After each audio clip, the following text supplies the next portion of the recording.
السلام علیکم ورحمۃ اللہ وبرکاتہ۔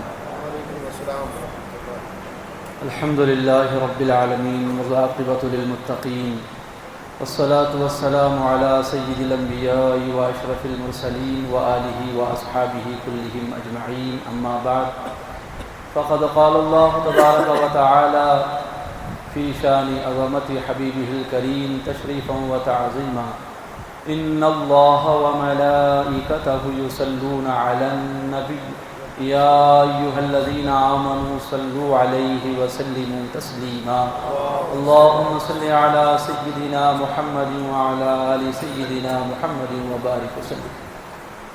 اللہ رب العزت کا بے انتہا فضل و کرم اور اس کا شکر احسان ہے کہ اس نے ہمیں اور آپ کو اپنے پیارے حبیب عقائد عالم نور مجسم حضور جناب احمد مجتبی محمد مصطفیٰ صلی اللہ علیہ وآلہ واصحابہ وبارک وسلم کی مبارک و مقدس امت میں پیدا فرمایا اور ہمیں آپ کے امتی ہونے کا فخر عطا فرمایا۔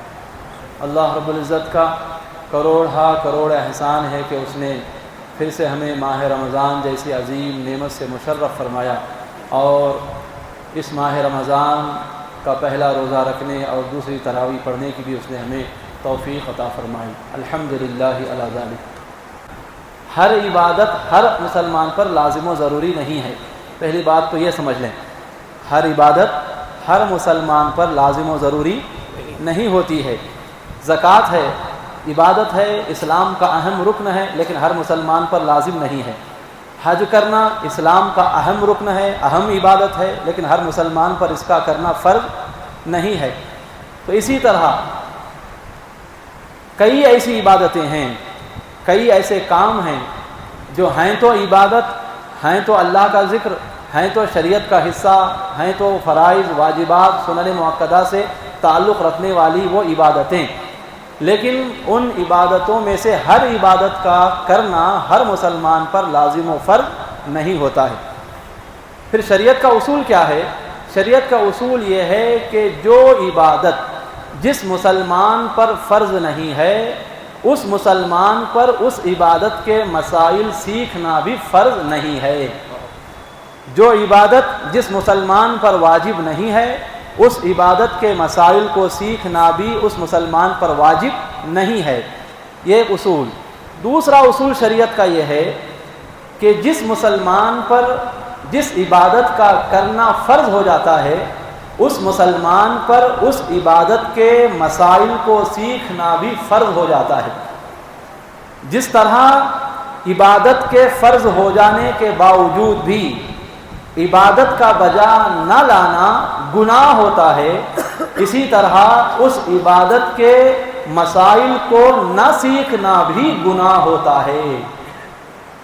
یہ دو اصول آپ ہمیشہ یاد رکھیں، اگر یہ اصول ہمیشہ آپ کے پیش نظر رہیں گے تو اسلامی اور شرعی زندگی کا گزارنا آپ کے لیے بہت حد تک آسان ہو جائے گا، اور اپنے آپ کو آپ آخرت میں ہونے والی ذلتوں، آخرت میں ہونے والے مختلف عذاب سے آپ اپنے آپ کو بچانے میں کامیاب ہو سکتے ہیں۔ اس اصول کے تحت اب آگے کی بات یہ ہے، رمضان مبارک کا مقدس اور مبارک مہینہ ہمارے درمیان تشریف لا چکا ہے۔ اب اس ماہ رمضان کے روزے ہر مسلمان عاقل اور بالغ پر فرض ہیں۔ جو انسان مسلمان ہے یعنی وہ عقیدہ توحید اور عقیدہ رسالت کو ماننے کے ساتھ ساتھ تمام ضروریات دین کا اقرار کرنے والا، ماننے والا، تصدیق کرنے والا ہے تو وہ کیا کہلاتا ہے؟ مسلمان۔ کسی بھی ضروری دینی کا وہ انکار نہیں کرتا، ہر ضروری دینی یعنی ہر وہ عقیدہ، ہر وہ بات جسے ماننا یا جس پر ایمان لانا، جس کے سچ ہونے کو دل سے تسلیم کرنا مسلمان ہونے کے لیے لازم و ضروری ہے۔ ایسے تمام مسائل، ایسی تمام باتوں پر وہ ایمان رکھتا ہے تو وہ کیا کہلاتا ہے؟ مسلمان کہلاتا ہے، اور بشرطے کہ وہ عاقل بھی ہو، عقل والا ہو، دیوانہ مجنون پاگل نہ ہو، عقل والا ہو، صحیح غلط میں تمیز کر سکتا ہو، اور ساتھ ساتھ وہ بالغ بھی ہو۔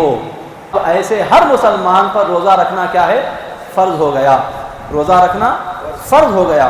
تو اب ایسے جتنے بھی مسلمان ہیں رمضان کا مہینہ جیسے ہی تشریف لاتا ہے، اس مہینے کے تشریف لانے سے پہلے ہی، جبکہ اسے معلوم ہے کہ اب 2-4 دن میں رمضان شروع ہو جانے والا ہے، میں مسلمان بھی ہوں، عاقل بھی ہوں، بالغ بھی ہوں، مجھ پر روزے رکھنا فرض ہیں، جب یہ اسے معلوم ہو گیا تو ایسے ہر مسلمان پر روزے سے تعلق رکھنے والے جو مسائل ہیں کہ کن باتوں سے روزہ ٹوٹ جاتا ہے، روزہ کہتے کسے ہیں، روزہ شروع کب ہوتا ہے، ختم کب ہوتا ہے، روزے کو مکروہ کرنے والی چیزیں کیا ہیں، روزے کو توڑ دینے والی چیزیں کیا ہیں، روزے میں کیا کیا چیزیں اور کیا کیا کام ہم کر سکتے ہیں، یہ جو مسائل ہیں ان تمام مسائل کا سیکھنا ہر مسلمان پر فرض ہے۔ بغیر سیکھے کہ وہ روزہ رکھ رہا ہے، روزہ رکھنے کا 100 ثواب ملتا ہے اسے، لیکن جو مسائل اس پر سیکھنے لازم و ضروری تھے نہیں سیکھا ہے، ان مسائل کو نہ سیکھنے کی وجہ سے اس کے نامہ اعمال میں گناہ لکھے جاتے رہتے ہیں۔ گناہوں کو لکھنے والا وہ قلم رکتا نہیں ہے۔ تو لہٰذا جس طرح روزہ رکھنا فرض ہے ہر مسلمان عاقل و بالغ پر، اسی طرح روزے کے مسائل کا سیکھنا بھی فرض ہے۔ روزہ رکھنا جس طرح فرض ہے اس سے زیادہ بڑا فرض ہے روزے کے مسائل کو سیکھنا۔ تو ہم روزہ رکھنے میں جس طرح اہتمام کرتے ہیں، اٹھ جاتے ہیں صبح سویرے، سحری کرتے ہیں، پابندی سے کئی ساری چیزوں سے بچتے ہیں، افطاری کرتے ہیں، روزے کا بڑا خیال رہتا ہے، بڑا اہتمام رہتا ہے، تو اسی طرح روزے کے مسائل کو سیکھنا بھی اس روزے کے رکھنے سے زیادہ ہم پر لازم و ضروری ہے۔ یہ تمہیدی باتیں ہیں، ان باتوں کو آپ یاد رکھیں۔ ان باتوں کو کا تقاضا کیا ہے؟ ان باتوں کا تقاضا یہ ہے کہ آپ روزے کے مسائل سیکھیں، آپ پر سیکھنا ضروری ہے۔ یہ اب آپ پر ہے کہ جہاں آپ کو وہ روزے کے مسائل سیکھنے کو ملیں آپ جائیں، جہاں جس حضرت کے پاس یہ روزے کے مسائل آپ سیکھ سکتے ہیں، سیکھنا آپ پر فرض ہے۔ سکھانا کسی دوسرے پر، امام صاحب ہیں ان پر سکھانا فرض ہے ایسا نہیں۔ امام صاحب سکھا رہے ہیں، وہ ثواب کما رہے ہیں، اچھی بات ہے، لیکن یہ مسائل بیان کرنا، ہر ایک کو بلا کر سکھانا، یہ فرض نہیں امام صاحب پر۔ آپ پر فرض ہے کہ آپ امام صاحب کے پاس آئیں، آپ حضرت کے پاس جائیں، آپ کتاب پڑھانے والوں کے پاس جائیں، آپ کا جانا، بیٹھنا، سیکھنا، پوچھنا یہ آپ پر فرض ہے۔ تو یہ باتیں ہیں، ان باتوں کو یاد رکھیں۔ روزہ کہتے کسے ہیں؟ اب کئی لوگ ہیں، اب یہ مجلس ہے ہماری، کئی لوگ ہیں اس میں، اب ان میں سے آپ کسی کو پوچھ لیں بھائی روزے کی تعریف کیا ہے، شریعت میں روزہ کہتے کسے ہیں؟ کئی لوگ ایسے ہیں جن کو معلوم نہیں ہے کہ روزہ کہتے کسے ہیں، روزے کی شرعی تعریف، شریعت کی نظر میں روزے کی تعریف کیا ہے، کئی لوگ اس بات سے ناواقف ہیں۔ کیا ہے وہ بات کہ روزہ کہتے کسے ہیں؟ صبح صادق سے لے کر، بولیے، صبح صادق سے لے کر غروب آفتاب تک اللہ کی رضا کی خاطر عبادت کی نیت سے جان بوجھ کر کھانے پینے اور جمع کرنے سے رکے رہنے کا نام روزہ ہے۔ صبح صادق سے لے کر غروب آفتاب تک اللہ کی رضا کے لیے عبادت کی نیت سے قصداً جان بوجھ کر کھانے پینے اور جمع کرنے سے رکے رہنے کا نام اب یہ یاد رکھ لینا، یہ روزے کی تعریف ہے۔ اب اس میں کئی باتیں آئیں۔